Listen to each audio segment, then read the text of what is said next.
তো বন্ধুরা, আপনারা এখন স্ক্রিনে যে প্লেয়ারটির আইডি কালেকশন দেখতে পাচ্ছেন, এই প্লেয়ারটির কাছে বর্তমান সময়ে রেয়ারেস্ট আইটেম হিপ হপ আইডিও রয়েছে। আর আপনি হয়তো বিশ্বাস করবেন না, এই প্লেয়ারটি কালো হওয়ার কারণে তাকে সবাই কাইল্লা কাইল্লা বলে খেপাতো, যার কারণে এই প্লেয়ারটি একসময় আত্মহত্যা করার সিদ্ধান্ত নিয়ে ফেলে। আসলে তার সাথে কি ঘটনা ঘটেছিল সেইটাই আজ আমরা এই ভিডিওতে দেখব। কেননা এই ঘটনাটা শোনার পর আমি জানি অবশ্যই আপনার চোখে পানি চলে আসবে। আর ভিডিও শেষে আমরা এইটাও দেখব যে এই ছেলেটার কাছে কি কি কালেকশন আছে। হ্যাঁ, চলো টান টান টান টান।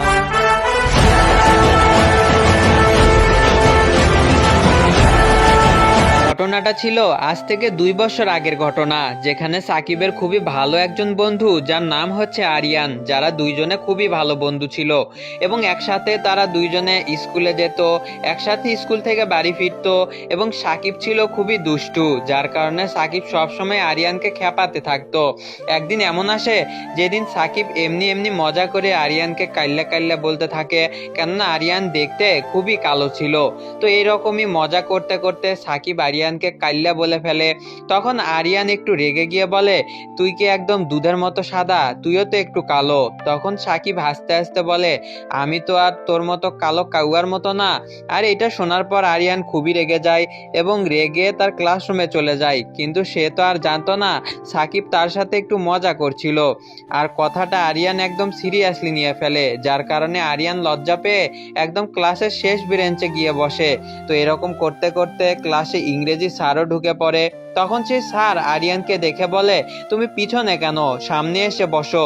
তখন আরিয়ান এটা শোনার পরও কিছু মনে না বলে চুপচাপ থাকে। আর তখনই সাকিব দাঁড়িয়ে গিয়ে আরিয়ানকে বলে, এই কাইল্লা, শুনতে পারছিস না স্যার এখানে কি বললো? তো এটা শোনার পর ক্লাসের সব বাচ্চারা হাসতে থাকে এবং সবাই আরিয়ানকে কাইল্লা কাইল্লা বলতে খেপাতে থাকে। তখন আরিয়ান ক্লাস থেকে বের হয়ে একদম তার বাসায় চলে যায়। আর যাওয়ার পরে এই কথাটা তার বাবাকে বলে দেয় এবং অনেক কান্নাকাটি করে। তারপরের দিন আরিয়ান তার বাবাকে সাথে নিয়ে স্কুলে যায়। তারপর তার বাবা ক্লাসের সব বাচ্চাদেরকে বলে দেয়, যদি কেউ আমার ছেলেকে কাইল্লা বলে ডাকে তাহলে আমি তাকে অনেক মারবো। তো এটা বলে সবাইকে ভয় দেখিয়ে সেখান থেকে তার বাবা চলে যায়। তো স্কুলের বাচ্চারা তো আর এভাবে শুনবে না। আরিয়ানের বাবা যাওয়ার সাথে সাথেই আরিয়ানকে তারা সবাই মিলে জোরে জোরে বলতে থাকে, কাইল্লা কাইল্লা।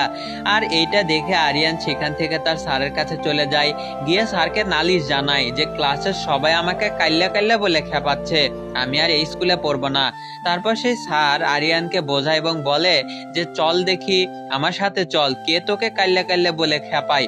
তখন আরিয়ান ক্লাসে গিয়ে প্রথমে সাকিবকে দেখায় যে স্যার এই আমাকে কাইল্লা কাইল্লা বলে খেপায়।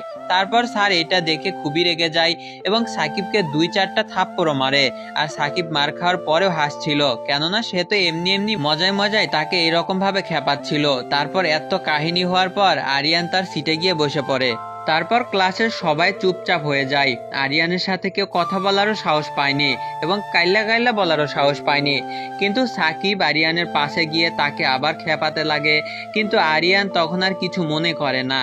আর যখনই স্কুল ছুটি হয়ে যায়, আবারও সবাই তাকে কাইল্লা কাইল্লা বলে খেপাতে শুরু করে এবং আরিয়ান কাঁদতে কাঁদতে সে আবার তার বাড়ি ফিরে যায়। তারপর আরিয়ান তার মাকে বলে, মা, আমার ক্লাসের সাকিব নামের একটা ছেলে আমাকে কাইল্লা কাইল্লা বলার পরে তারপর থেকে ক্লাসের সবাই আমাকে খেপায়, আমি আর এই স্কুলে পড়বো না। তারপর তার মা তাকে ভালোভাবে বোঝায় যে বাবা, লোক যে যেটাই বলুক সেটাতে কান দিবি না। কিন্তু আরিয়ান আর এইটা শুনে না, তার মায়ের পাশে বসে কাঁদতে কাঁদতে তার মাকে বলে, না, আমি আর এই স্কুলে পড়বো না, আমাকে অন্য একটা স্কুলে ভর্তি করিয়ে দাও। তারপর তার মা তার ছেলেকে এরকম ভাবে কাঁদতে দেখে 2 দিন পরে অন্য একটা স্কুলে ভর্তি করিয়ে দেয়। আর তারপর থেকে আরিয়ান অন্য একটা স্কুলে যেত। আর আরিয়ানকে যে সাকিব কাইল্লা কাইল্লা বলে খেপাতো, সে ভিতরে ভিতরে খুবই কষ্ট পেত, কেননা সাকিবের জন্য আরিয়ানকে স্কুলটাই ছেড়ে দিতে হলো। আর সাকিব মনে মনে ভাবে, আমি যদি আরিয়ানকে এতদিন কাইল্লা কাইল্লা বলে না খেপাতাম, আজ হয়তো সে আমার সাথে স্কুলে আসতো। আর এতগুলো চিন্তা ভাবনার পর সাকিব আরিয়ানের বাড়িতে যায় এবং আরিয়ানের কাছ থেকে ক্ষমা চায়। আর আরিয়ানকে বলে, ভাই, আমার ভুল হয়ে গেছে, আজকের পর থেকে আর তোকে কখনোই আমি এরকম করে বলবো না। ওই দিন তো আমি এমনি মজা করে তোকে এরকম ভাবে বলেছিলাম, কিন্তু তুই তো রাগ করে ফেলেছিস। তারপর আরিয়ান সাকিবকে বলে, তোমার তোমাদের মতো ফর্সা লোক, এদের সাথে আমরা আর কি পারবো? তোমরা তোমাদের স্কুলে যাও এবং আমি আমাদের স্কুলে যাই। তারপর থেকে দুজনের দেখা সাক্ষাৎ বন্ধ হয়ে যায়। সাকিব তো আরিয়ানের সাথে দেখা করতে চায়, কিন্তু আরিয়ান সাকিবের সাথে দেখা করতেই চাইতো না। যখনই সাকিবের পঞ্চম শ্রেণীর রেজাল্ট আসলো, তখন সাকিব ভাবলো কেননা আমিও আরিয়ানের স্কুলে ভর্তি হয়ে যাই। তো এরপর সাকিব আরিয়ানকে না বলেই আরিয়ানের স্কুলে ভর্তি হয়ে যায়। তার পরের দিন আরিয়ান দেখে যে সাকিব তার স্কুলে ভর্তি হয়ে যাওয়ার জন্য তাকে নিতে আসছে। তারপর আরিয়ান অনেক রেগে যায় এবং সাকিবকে বলে, তুই কি আমাকে একটুও শান্তিতে থাকতে দিবি না? এই স্কুলেও তুই আমার নাম বদনাম করতে এসেছিস। তারপর সাকিব আবারও আরিয়ানের কাছে ক্ষমা চেয়ে নেয় এবং আরিয়ানকে বোঝায় যে ভাই, ওই দিন ভুল করে আমি তোকে এটা বলে ফেলেছিলাম, আমাকে ক্ষমা করে দে। তুই তুই তো আমার বন্ধু না, তোকে তো আমি বললাম যে আমি আর এরকমটা করব না। আর তারপর থেকেই তারা দুইজনে একসাথে স্কুলে যাওয়া শুরু করলো এবং তাদের দুইজনের বন্ধুত্ব খুবই ভালো হয়। আর যখনই তারা এসএসসি পরীক্ষাটা দিয়ে ফেলে, কলেজে ভর্তি হয়ে যায়, তখন কলেজের নতুন নতুন ছাত্ররাও ভর্তি হয়। সেই ছাত্ররা আরিয়ানকে বলে, আরে এটা কোন কালো কাউয়া আসলো, দেখো তো সবাই কত কালো দেখতে। আর এটা শোনার পর সাকিব আরিয়ানকে বোঝায় যে ভাই, তুই কোনো টেনশন নিস না, এরা এইরকমই, এদের সাথে সময় নষ্ট করে লাভ নেই।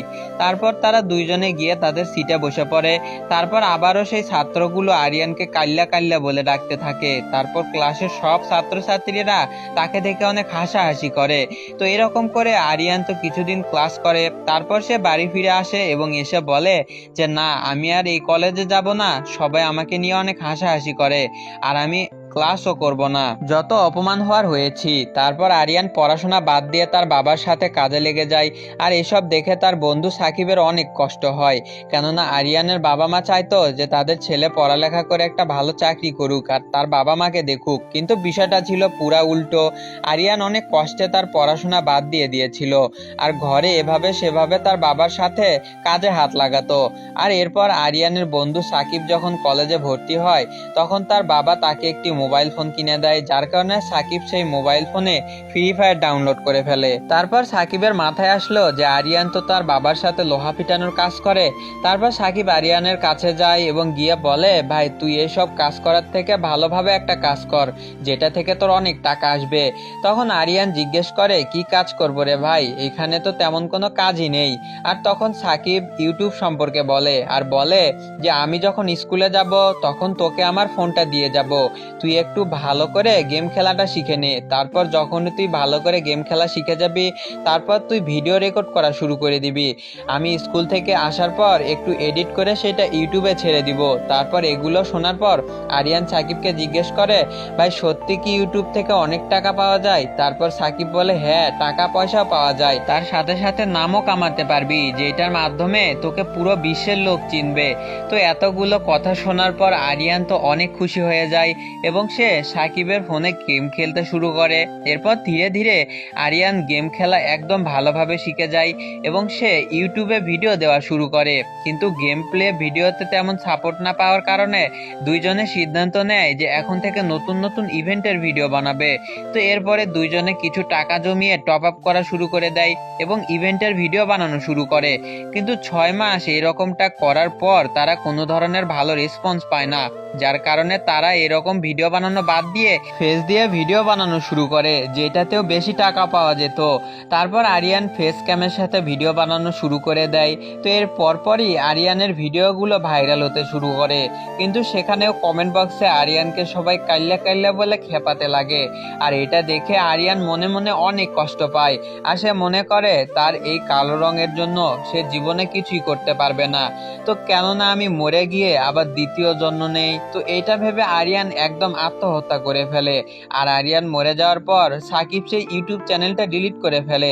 তারপর কিছুদিন কাটতে থাকে এবং সে যে আইডিতে গেম খেলতো, সেই আইডিতে যেহেতু হিপ হপ বান্ডিল ছিল, তাই সে তার আইডিটা বিক্রি করে দেয়। তো আপনারা তো দেখতেই পেলেন কিভাবে একটা লোক ডিমোটিভেট হয়ে ভুল সিদ্ধান্ত নিয়ে ফেলে। তো ভাই আপনারাও কখনো এরকম কাউকে খেপাবেন না, কিন্তু আমি জানি আপনারা অনেক বুদ্ধিমান, আপনারা এরকমটা কখনোই করবেন না। তো যাই হোক, আসুন আমরা তার আইডির কালেকশনটা একটু দেখি। আর হ্যাঁ, ভিডিওটা যদি আপনাদের ভালো লেগে থাকে ভিডিওতে অবশ্যই একটা লাইক করে দিবেন, আর চ্যানেলে নতুন এসে থাকলে একটা সাবস্ক্রাইব করে দিবেন।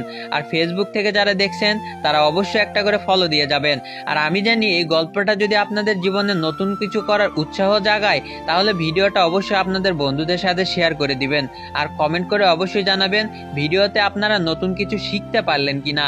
ভালো থাকবেন এবং ভালো রাখবেন আপনার চারিপাশ। আল্লাহ হাফেজ।